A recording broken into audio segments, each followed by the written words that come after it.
E aí pessoal, tudo bem?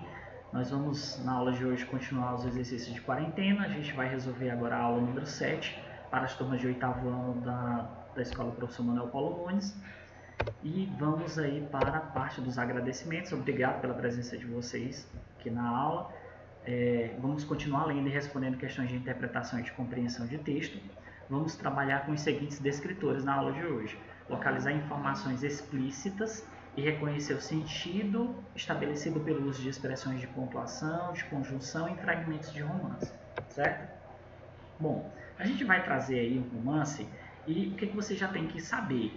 Que não pode aí estar o romance todo, porque normalmente o romance são textos longos, então tem 100, 150 páginas. Obviamente, para uma atividade, o que é mais interessante aqui é a gente trazer trechos dessas obras, certo? Então vamos começar aí com A Criatura. A tempestade tornava a noite ainda mais escura e assustadora. Raios riscavam o céu de chumbo e a luz azulada dos relâmpagos iluminava o vale solitário, penetrando entre as árvores da floresta espessa, ou seja, densa, né? Os trovões retumbavam com súbitos tiros de canhão, interrompendo o silêncio do cenário. Então veja que a toda hora aí ele está pegando os elementos da natureza e fazendo comparações, né? As figuras de linguagem. No caso aí não são metáforas, mas são comparações mesmo. Ele compara o trovão com um tiro de canhão, ele compara os raios com um risco no céu, né? A cor do céu como de chumbo. Então, continuando. Alimentadas pela chuva insistente, as águas do rio começavam a subir e a invadir as margens, carregando tudo que encontravam no caminho. Barrancos despencavam e árvores eram arrancadas pela força da correnteza, enquanto o rio se misturava com o resto, como se tudo fosse uma coisa só. Porém, algo ou alguém ainda resistia. Agarrado desesperadamente a um tronco grosso que as águas levavam rio abaixo, o garoto, exausto e ferido, lutava para se manter consciente e ter alguma chance de sobreviver. Veja, então, era um garoto, aí a gente já tem aí o protagonista da história, né? Veja que ele descreve os elementos aí da natureza, o espaço onde está localizado o texto, para depois trazer o primeiro personagem da história, que vai ser o nosso protagonista. Então ele já descreve o protagonista num primeiro momento, uma cena, como é que a gente pode dizer, aventureira mesmo, né? Agarrado desesperadamente a um tronco que as águas do rio levavam, um garoto exausto e ferido, e aí é interessante que você guarde essas duas características, exausto e ferido, lutava para se manter consciente e ter alguma chance de sobreviver.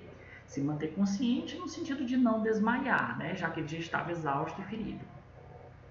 Volta e meia, seus braços escorregavam e ele quase afundava, mas logo ganhava novas forças. Erguia a cabeça e tentava inutilmente dirigir o tronco para uma das margens. Dirigir aí, vamos ver uma questão sobre isso, né? Que não é no sentido de pilotar aí um carro, mas sim no sentido de apontar para a direção, né? Indicar a direção. De repente, no período de silêncio que se seguia a cada trovão, ele começou a ouvir um barulho inquietante que ficava mais e mais próximo. Uma fumaça esquisita se erguia à frente e ele então compreendeu. Era uma cachoeira. Num pulo desesperado, agarrou o ramo de uma árvore que ainda se mantinha de pé perto da margem e soltou o tronco flutuante, que seguiu seu caminho até a beira do precipício, porque ele já era uma cachoeira, misto de uma cachoeira, né? E nele mergulhou descontrolado. A tempestade, quem mergulhou descontrolado? No caso, o tronco, né? O tronco da árvore, já que ele tinha soltado o tronco e ele caiu. A tempestade prosseguia e cegava o garoto. O rio continuava seu curso feroz e a cachoeira rosnava bem perto de onde ele estava. Rosnava aí no sentido de fazer muito barulho, né? Muito típico das cachoeiras. De repente, e aí uma expressão de tempo, de repente, brusca, né? Uma interrupção brusca, né? Do tempo. De repente percebeu que a distância entre uma das margens e o galho em que estava que se pendurava talvez pudesse ser vencida com um pulo. Deu um jeito de se livrar da camisa molhada que colava em seu corpo e tolhia seus movimentos. respirou fundo para tomar coragem. Então ele percebeu que no pulo ele conseguiria sair da galha onde ele estava, do ramo em que ele estava, para a margem. E aí ele tirou a blusa para que pudesse ter mais movimentos, mais agilidade. Se errasse o pulo, seria engolido pela queda d'água. Obviamente, aí, se ele errasse, ele poderia cair na correnteza do rio e em seguida ser arrastado para o beiro do precipício. Tomou impulso e conseguiu alcançar a margem. Então ele realmente conseguiu, através do pulo, se salvar. Ficou de pé, meio vacilante, ou seja, meio cambaleante, e examinou o lugar em torno, tentando decidir para que lado ir. Foi quando ouviu um rugido horrível, rugido aí no sentido de barulho mesmo de algum animal, que parecia vir de perto, de bem perto. Correu para o lado oposto, mas não foi longe. Logo se viu encurralado em frente a um penhasco gigantesco que barrava sua passagem. O rugido se aproximava cada vez mais. Estava sem saída. De um lado, o penhasco intransponível. De outro, uma fera esfomeada que o cercava, pronto para atacar. Então viu um buraco no paredão de pedra e se meteu dentro dele com rapidez. Dentro de quê, pessoal? Do paredão de pedra. A fera o seguiu até a entrada da caverna, mas foi surpreendida. Com uma pedra grande que achou na porta da gruta, o garoto golpeou a cabeça do animal com toda a força que pôde e a fera cambaleou até cair desacordada. Então ele já se livrou aí do primeiro antagonista da história, que era um animal feroz, Ele não diz aí especificamente se era uma onça, se era um tigre, se era um leão, mas no caso ele conseguiu se livrar. Já fora da caverna, ele examinou o penhasco que teria que atravessar antes que o bicho voltasse a si. Foi quando uma águia enorme passou voando bem baixo e o garoto a agarrou pelos pés, alçando voo com ela. Ou seja, então já começa aí uma narrativa meio onírica, meio relativa a um sonho, já que já pensou você conseguir derrotar uma fera com uma pedrada, depois pegar nas patas de uma ave e conseguir voar com ela, então já é algo meio estranho mesmo, Foi quando uma águia enorme passou voando bem baixo, o garoto a agarrou pelos pés, alcançando o voo com ela. Vendo-se no ar, olhou para baixo horrorizado. Se caísse, não ia sobrar pedaço. Segurou com firmeza as compridas garras do pássaro e atravessou para o outro lado do penhasco. O outro lado tinha um cenário muito diferente. Para começar, era dia e o sol brilhava num céu sem nuvens, sobre uma pista de corrida cheia de obstáculos, onde se posicionavam motocicletas devidamente montadas por pilotos de macacão e capacete, em posição de largada. Apenas em uma das motos não havia ninguém. A águia deu um voo rasante sobre a pista e o garoto se soltou quando ela passava em cima de uma moto desocupada.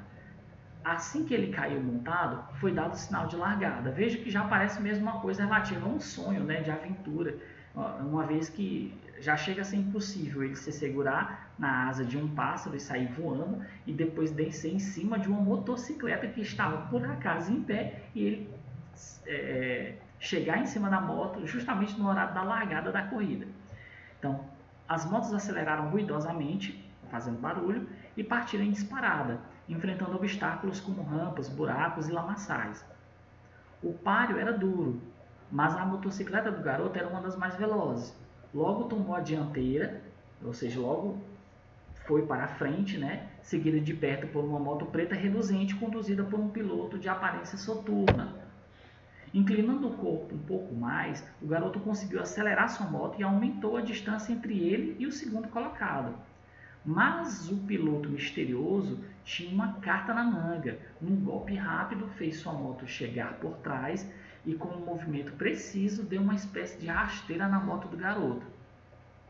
A motocicleta derrapou e caiu, a motocicleta do nosso protagonista, rolando estrondosamente pelo chão da pista e levantando uma nuvem de poeira. O garoto rolou com ela e ambos se chocaram com violência contra uma montanha de terra. É até complicado, Montanha, existe outra montanha que não seja de terra, Já que a gente está falando de elementos naturais, mas tudo bem. Um dos últimos obstáculos antes da chegada. A moto negra ganhou a corrida, sob os aplausos da multidão excitada, e o garoto ficou desmaiado no chão. Com um sorriso vitorioso, Eugênio viu aparecer na tela as palavras "fim de jogo", soltou o joystick e limpou a bermuda o suor da mão. Então, você já sabe que se trata aí claramente de um romance de aventura. Estamos diante aí de ações de um protagonista que se passa em dois momentos, uma floresta, né, com todos os elementos da natureza, rio, cachoeira e tal. Depois ele vai para uma pista de motocicleta, né, e aí ele consegue vencer, não consegue vencer a corrida por uma ultrapassagem indevida, né, ilegal do segundo colocado, que derrapou a moto e em seguida fez com que o garoto caísse. E, enfim, e aí ele vai ter dois antagonistas, né? E aí vocês têm que saber o conceito de antagonista no sentido de ser contrário ao protagonista. Nosso protagonista é o garoto. Quem são os antagonistas? Aqueles que são contra o garoto. No caso, a gente tem no primeiro momento um animal que dentro do texto não está especificando se é um leão, se é um tigre, mas uma fera, né? Só especifica dessa maneira. E aí, no segundo momento, dentro da pista de corrida, a gente tem um antagonista que é esse garoto, que é esse piloto, né? Com a cara soturna, meio, como é que eu posso dizer, meio diferente, né? Misterioso. Essa é a palavra correta, misterioso dentro da história. Então vamos lá. A primeira questão aqui, ela vai tratar de uma palavra importante no texto. Veja, porém algo ou alguém ainda resistia. Esse porém aí, pessoal, tem que chamar a atenção de vocês, e aí eu já vou apontar aqui a canetinha. A gente tem a palavra porém. Porém aqui está como sinônimo de uma palavra bem conhecida de vocês, que é a palavra mas. Essa palavrinha aqui, toda vez que vocês verem, ela tem um sentido de porém, contudo, todavia, no entanto, entretanto. Todas essas palavras elas são chamadas de conjunções dentro das classes gramaticais. E ela tem um sentido, que é o sentido de oposição. Então, claro, nem sempre o mas vai ter ideia de oposição. Se o mas tiver como uma palavra chamada também, então, por exemplo, eu tenho uma frase que eu digo assim: fui à feira, comprei verduras, mas também comprei frutas. Esse mas também, ele junto, possui um sentido de adição. Se o mas estiver sozinho dentro do texto, esse mas ele tem uma ideia de oposição. Oposição, contrariedade, certo? Então a gente já pode ir por eliminação.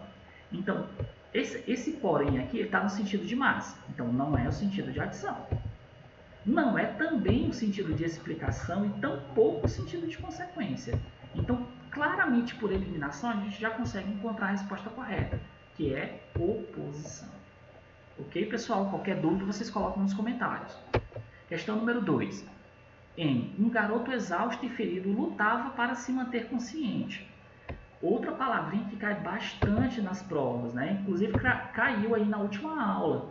Esse para, ele possui dois sentidos. Dentro das classes gramaticais, o para exerce a função aí de preposição e ele pode indicar direção, sentido, lugar, mas também pode indicar finalidade. No sentido de direção, sentido, você pode dizer, olha, fui para frente. Então, para frente dá ideia de direção. Esse para tem aí leva uma carga semântica, um sentido de direção.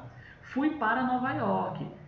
Para Nova York aí vai ter um sentido de lugar, né? Mas também de destino. E esse para aqui, pessoal, vamos ler. Um garoto exausto e ferido lutava. Lutava para quê? Com que fim? Por que ele lutava? Para se manter consciente. Então, esse para aqui, ele está no sentido de finalidade, certo? Não é de tempo, ele não tem esse sentido, as preposições de uma maneira geral, né? Não tem sentido de tempo. Não é também de conclusão, porque aqui já é mais para as conjunções e não para as preposições, e nem de explicação. Então, a ideia aqui desse para é a ideia de finalidade, certo? Vamos para a questão número 3. Lutava para se manter consciente e ter alguma chance.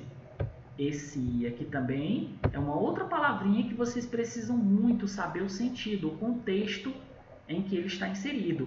O i, pessoal, ele pode ter diversas outras funções, que não somente o de soma, que normalmente ele se encontra, né? Mas pode ter sentido também de mas. Eu posso dizer assim, fui à escola, mas não teve aula. Olha, se alguém foi à escola, qual é a expectativa que se cria? Que tenha aula. Só que aconteceu o quê? O contrário à expectativa, não teve aula. Nesse caso, quando o i tem sentido de mas, ele vai ter o sentido de oposição, de contrariedade. Nesse caso aqui, vamos observar, lutava para se manter consciente e ter alguma chance de sobreviver. Então, aqui o sentido está de oposição, porque ele lutava para se manter consciente, mas não só isso, também ter a chance de sobreviver. Então, o sentido aqui é de soma, de oposição, de acréscimo. Veja que a Prefeitura de Teresina, as questões normalmente das provas, né, elas cobram também que você saiba sinônimos de uma mesma palavra. O aluno ele pode saber o sentido do i, que é soma, mas ele pode não saber o sentido de acréscimo. O que é acréscimo, professor? Acréscimo, soma, adição, tudo tem o mesmo sentido, certo? Então, aí, na questão, além de querer saber qual o sentido do i, ele também fica brincando com os sinônimos da resposta, né? Que é a adição. Então, a resposta só pode ser acréscimo. Questão número 4. E tentava inutilmente dirigir o tronco para uma das margens. A palavra destacada aqui, dirigir, ela tem um sentido diferente do que a gente está acostumado a ver. Dirigir normalmente vai ser um vocabulário muito utilizado por motoristas de carro, né? Mas no caso aqui a gente está diante de um romance de aventura. Ele tentava dirigir o tronco de uma árvore para uma das margens. A gente sabe que aqui nesse momento ele estava tentando se salvar, né, da correnteza do rio. Dirigir aqui está no sentido de dirigir barco? Não é no sentido de dirigir barco. De dirigir carro? Não. Tentar direcionar o tronco da árvore? Exatamente. O dirigir aqui está no sentido de direcionar, ok? Então, a resposta correta, letra C. Quinta questão. De acordo com o texto, o garoto que estava em cima do tronco estava bem, ferido, inconsciente ou desacordado. Vocês lembram quando a gente estava lendo lá na primeira parte do texto? Eu disse para vocês guardarem as palavras em que o garoto estava? Ele estava o quê? Vamos voltar lá. E é sempre bom vocês fazerem isso, voltarem ao texto para ver se estão respondendo de maneira correta, tentando evitar qualquer tipo de dúvida. Veja, bem no início, ó, tá assim, agarrado desesperadamente, se eu consigo marcar aqui, agarrado desesperadamente a um tronco grosso que as águas levavam rio abaixo, um garoto exausto e ferido. Portanto, ó, está aí as características que ele tinha. Ele estava exausto e ferido. No caso aqui não tem exausto, mas tem ferido. Portanto, letra correta, letra B. Ele não estava bem, obviamente, porque ele estava dentro de um rio prestes a cair, inconsciente, porque ele não estava desmaiado, e nem desacordado, né? Ele estava consciente, mas ferido. Sexta questão. Se errasse o pulo, seria engolido pela queda d'água. Engolido pela queda d'água aí no sentido dele cair dentro de uma cachoeira, né? Então, a expressão destacada sugere que o garoto permanecesse onde estava seria pior? Não seria, né? Não, no caso ele seria engolido pela queda d'água, se ele errasse o pulo. Então, realmente, se ele errasse o pulo, seria pior. A resposta correta é a letra A. Não seria melhor, se ele errasse o pulo, não seria melhor. Mais confortável, não, né? E nem mais fácil para sobreviver. Pelo contrário, seria mais fácil para ele morrer. Sétima questão. Foi quando, pessoal, essa palavrinha também gosta muito de cair nas provas. Como eu faço com os meus alunos, isso não cai em prova, isso despenca nas provas. O quando com o sentido de tempo. Obviamente aqui só pode ser de tempo. Por quê, pessoal? Ora, é uma palavra que você utiliza muito no dia a dia. Professor, quando o senhor vai postar o novo vídeo? Ou seja, em que tempo o senhor vai postar? Hoje, amanhã, depois? Então, esse quando aqui, ele expressa, obviamente, tempo. Não é dúvida? Uma palavra que poderia indicar dúvida seria talvez. Finalidade, a gente já sabe que finalidade normalmente acontece com para. Para explicação, a gente tem outras palavras, como pois, porquê. Então, só pode ser a letra A. Questão número 8. Correu para o lado oposto, mas não foi longe. Esse mas, acabei de dizer para vocês lá na questão anterior. Esse mas, ele tem o sentido de oposição, certo? Eventualmente, ele pode ter o sentido de adição se ele estiver junto da palavra também. Se for mas também, aí a ideia é de adição. No caso, só a palavra mas, a ideia aí é de contradição, contrariedade, oposição. Portanto, letra D. Não é acréscimo, porque acréscimo dá a ideia de adição, e aí a gente não é o caso para essa palavra. Não é finalidade nem explicação também. Nona questão. De acordo com o texto, o garoto foi devorado pela fera. Ele não foi devorado, é tal que ele chega até o fim da história com vida. Desafiou a fera para um duelo. Ele não desafiou, pelo contrário, ele correu e encontrou uma pedra. Letra C. Golpeou a fera com uma pedra. Exatamente, a resposta certa, letra C. Então, veja como uma primeira leitura cuidadosa do texto já evita que você vá ao texto várias vezes, né? Porque aí você ativa as lembranças com mais clareza quando vai responder as questões. Não consegue se defender da fera. Ele conseguiu se defender sim, né? É tal que a fera até desmaiou depois. Questão número 10. Segurou com firmeza as compridas garras do pássaro e atravessou para o outro lado do penhasco. Olha, esse aqui não está com sentido de mas, de porém, portanto não é contradição. Se fosse, vamos observar, se eu substituísse a palavra i pela palavra mas, segurou com firmeza as compridas garras do pássaro, mas atravessou para o outro lado do penhasco. Não está sem sentido, né? Esse i aqui, pessoal, ele está nesse caso com o sentido de mas, de acréscimo, de junção, certo? De soma. Portanto, a resposta correta é a letra A. Questão número 11 e última dessa aula. Logo tomou a dianteira. Dianteira aqui vem de diante. Diante, frente, né? A expressão destacada indica que o garoto estava atrasado? Não, né, gente? Ele não estava atrasado. Ele estava na frente? Sim, portanto, letra correta, letra B, né? Perdendo, muito atrás. Veja que essas palavras elas já ajudam muito, né? Essas palavras nas alternativas. Uma vez que elas são muito próximas, atrasado, perdendo, muito atrás, já dá a ideia de coisa negativa mesmo. A única palavra aí de cunho positivo é na frente, né? Daí você consegue facilmente encontrar a resposta. Portanto, gente, essa é a aula de hoje. Fique de olho aí na próxima aula, também de assuntos de nível 2, para a gente continuar fazendo os exercícios. Se você acertou todas, deixe um comentário e a gente corrige depois as demais aulas. Abraço!